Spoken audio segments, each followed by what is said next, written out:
Comment trier des images astro? Quand vous faites vos photos lors d'une soirée, vous avez parfois des nuages qui peuvent passer, des satellites ou d'autres choses que vous voudrez pas forcément retrouver sur vos images. Dans cette vidéo, je vais vous montrer comment je trie mes images dans PixInsight. C'est parti.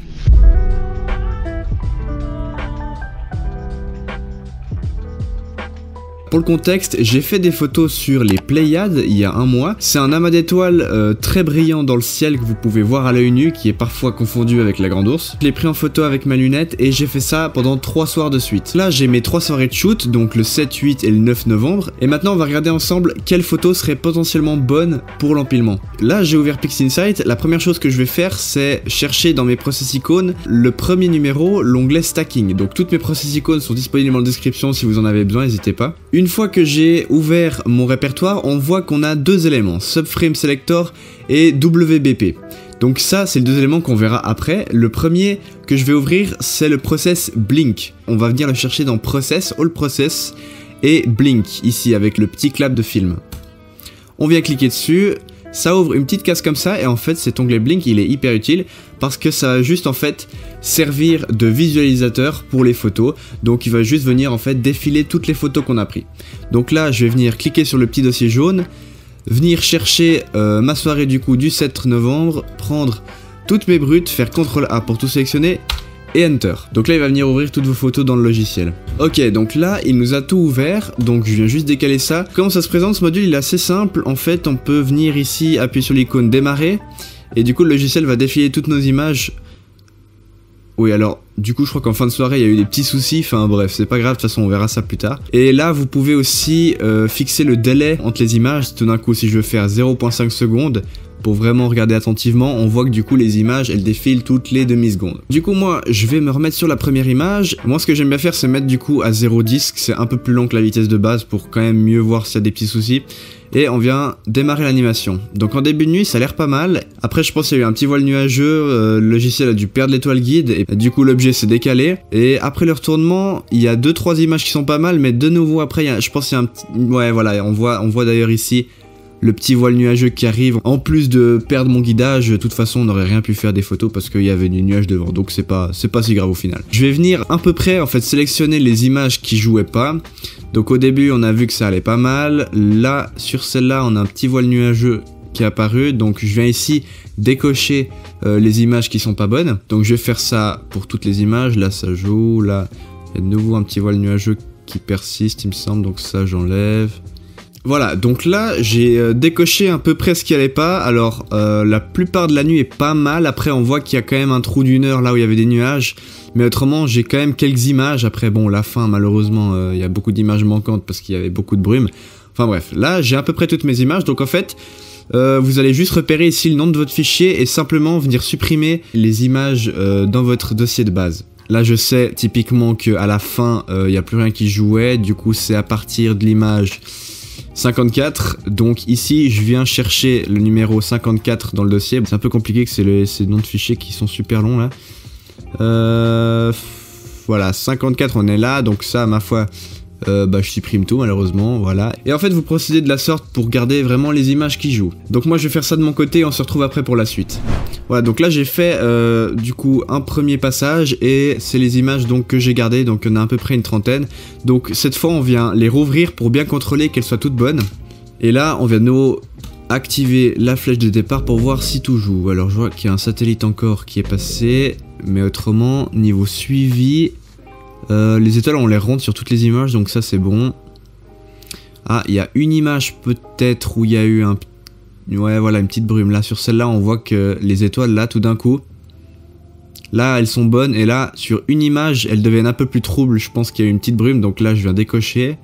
Voilà, donc là, normalement, toutes mes images jouent.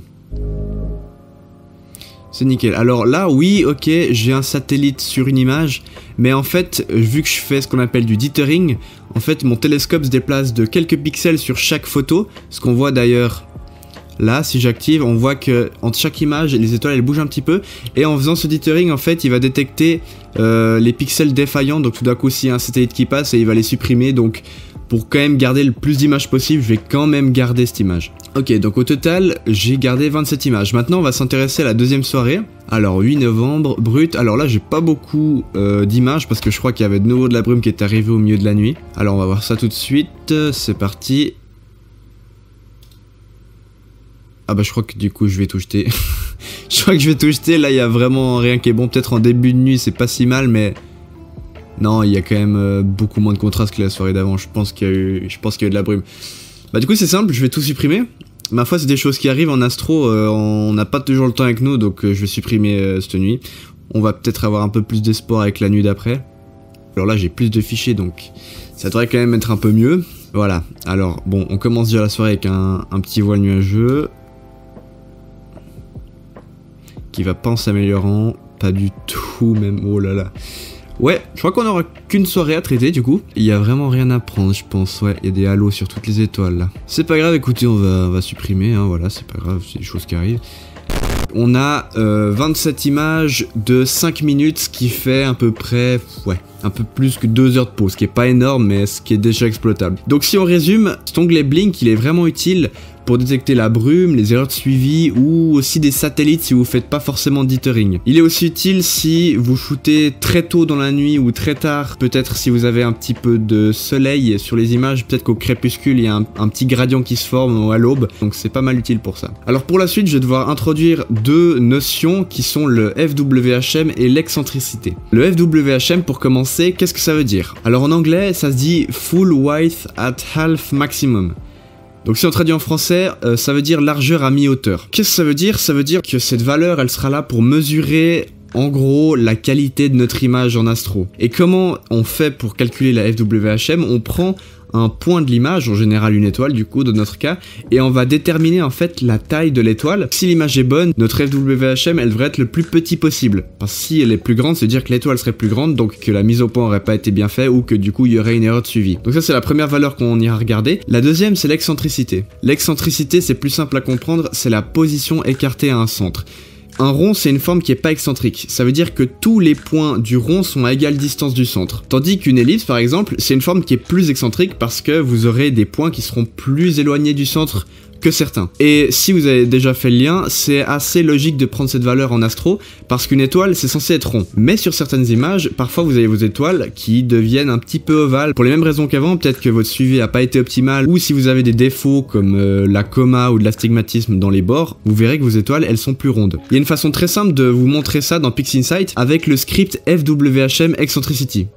Simplement. Donc vous prenez une image de votre session, si je la stretch là, elle est comme ça en noir et blanc, je dois juste venir débayériser l'image, donc ça c'est propre au capteur couleur. En gros il faut juste dire à votre ordinateur que votre image c'est une image en couleur, et que lui du coup il réussisse à restaurer les couleurs de base. Donc là je clique juste là-dessus débayeur et normalement il va me sortir l'image de base. Là je vais venir stretcher l'image, donc ça c'est une brute typique. La première chose que je vais devoir faire c'est venir extraire la luminance. On vient repasser notre image en noir et blanc, sauf que cette fois elle a été débayarisée. Bon c'est un peu compliqué mais c'est pas grave, ça sera juste pour l'exemple. Donc je prends mon image en noir et blanc, je viens ici dans script, image analysis et FWHM excentricité.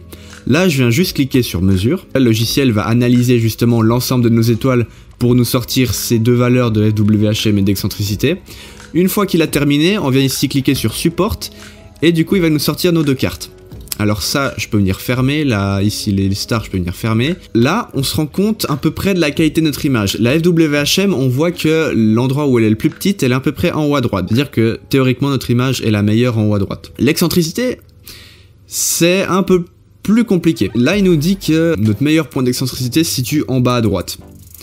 Alors on va venir du coup s'intéresser au coin pour voir si du coup c'est cohérent ce qu'il nous sort comme valeur. Là on va venir dans script, image analysis et aberration inspector pour venir isoler nos différents coins. On vient directement ici cliquer sur OK. Et là du coup PixInsight m'a sorti l'ensemble de mes coins. Il y a une chose commune ici à nos deux cartes, c'est qu'elles nous disent qu'en bas à gauche l'image a l'air moins bonne.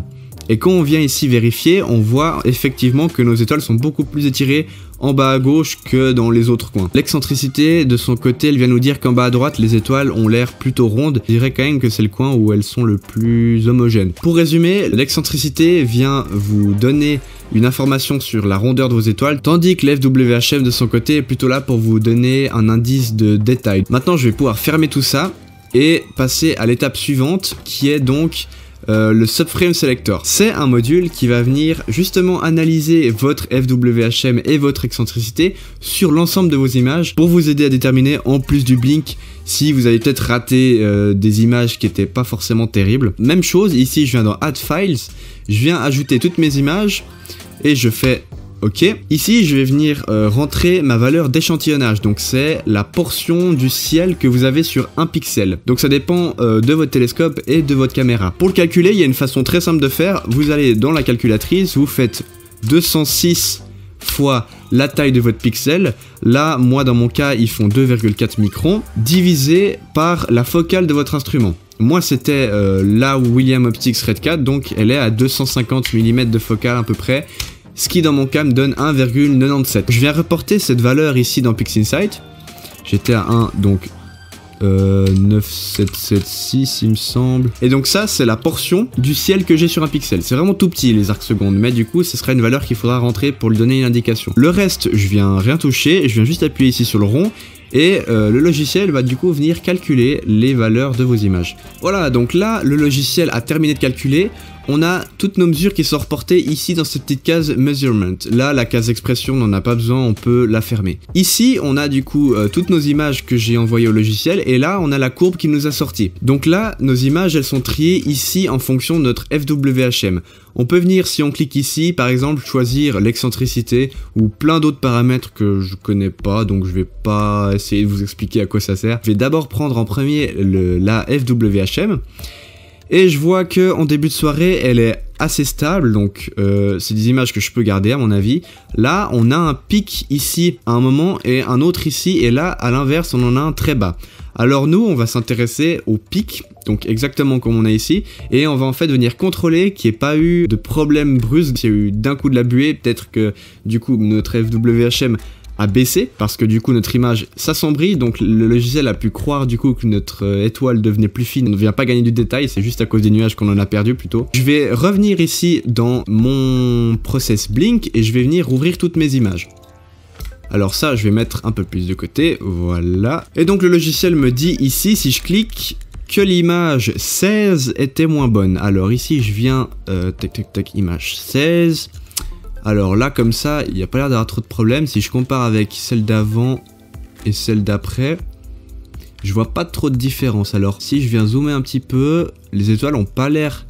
Ah, il y a peut-être un petit décalage dessus, mais c'est vraiment négligeable, je pense quand même que je vais la garder. Mais parfois, le logiciel, il vous montre des pics, mais c'est pas forcément juste. Alors ça, du coup, je vais venir décocher parce que ça joue. Là, il y a un deuxième pic, mais je pense que ce sera la même chose. Ça a l'air de jouer parce que c'est pas très significatif. C'est l'image 18. L'image 18 qu'on a ici.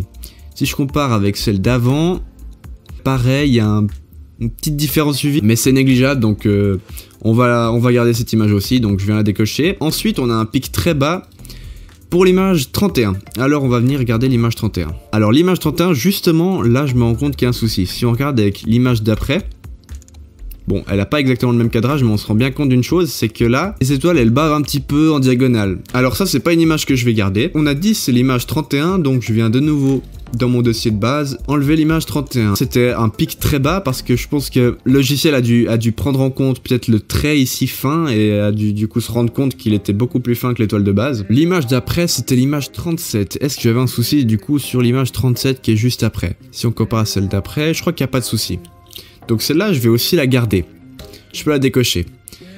Pour la suite, il semble pas y avoir trop de soucis. La FWHM était un petit peu en dessous pour la suite de la soirée, mais ça semble pas gêner, donc du coup, je vais m'intéresser cette fois à l'excentricité. Alors, en excentricité, on a une valeur qui est un peu plus haute que les autres, qui est du coup l'image 16. Alors, je vais aller voir l'image 16. Du coup, si on s'intéresse à l'image d'avant, d'après, on voit en effet que l'image 16 a les étoiles qui tirent un petit peu plus que celle d'avant d'après. Donc là, c'est un peu plus voyant. Donc celle-là aussi, je pense que je vais l'enlever. Alors du coup, image 16, on vient l'enlever dans le répertoire de base. Ensuite, on a peut-être la 18 qui joue pas. Ouais, on voit que les étoiles tirent un petit peu, mais c'est pas autant critique que l'autre. Donc ça, je vais la garder. Du coup, maintenant, pour les valeurs un peu plus basses, on a potentiellement la 13. Est-ce qu'il y a un souci par rapport à la 14 ? Non, je crois pas. Donc ça, on vient décocher. Et la toute première, c'était la 2. Par rapport à la 3, on n'a pas non plus trop de différence. Sur l'image entièrement non plus. Donc celle-là, je vais venir aussi la garder. Si je peux vous donner un ordre d'idée pour ce qui est tolérable ou pas, pour l'excentricité, on dit normalement qu'il faudrait rester en dessous de 0,7, je dirais même 0,6 dans mon cas ici, et du coup en dessous de 0,45, l'image est quasiment parfaite, on voit plus de différence. Donc si vous situez à peu près aussi comme moi, autour des 0,5, c'est vraiment parfait. Pour la FWHM, par contre, ça va vraiment dépendre de votre setup. Si vous êtes suréchantillonné, sous-échantillonné, si votre ciel est tout d'un coup moins bon, en fait, il faut vraiment que ce soit un équilibre. Ça aussi autour de 6 avec mon setup avec la Red 4 parce que je suis légèrement sous-échantillonné. C'est-à-dire que je pourrais mettre des pixels encore plus petits pour venir chercher du détail. Donc logiquement, j'ai un FWHM plus gros vu que j'ai des pixels un peu trop gros pour mon setup. Même si 2,4 c'est presque qui se fait de plus petit. Bah typiquement avec le Newton, je suis plutôt autour de 3 pour la FWHM parce que du coup j'ai un échantillonnage quasiment de 1, donc qui est théoriquement parfait pour mon setup, donc c'est normal du coup que j'ai une FWHM plus basse. Faut vraiment que si vous faites 2 ou 3 nuits, bon là je vais pas vous montrer d'exemple parce que j'ai pas eu de chance, mais si vous faites 2 ou 3 nuits, il faut vraiment que votre FWHM soit la plus régulière possible. Donc là maintenant on arrive gentiment à la fin de notre tri, on vient faire une dernière visualisation dans Blink quand même pour s'assurer que nos images sont toutes bonnes. Là maintenant je suis passé du coup d'à peu près 60 images à 25, même plus avec les autres, mais bon c'est pas grave, au moins c'est 25 bonnes images. Si je viens activer démarrer, on voit que toutes nos images ont l'air de rouler, les étoiles ont l'air nickel sur toutes les photos. Donc voilà, notre tri est terminé. L'étape d'après, ce sera le pré-traitement, donc l'empilement des images et tout ce qui s'ensuit. Si vous voulez que je vous fasse une vidéo là-dessus, n'hésitez pas à m'en faire part, ça serait avec plaisir que je ferai ça. La pluie s'est transformée en neige, ça arrange pas trop mon cas. J'ai essayé de faire le plus possible à l'intérieur pour quand même avoir du contenu. Merci beaucoup d'être resté jusqu'à la fin de la vidéo, on se retrouve très bientôt, allez à la prochaine.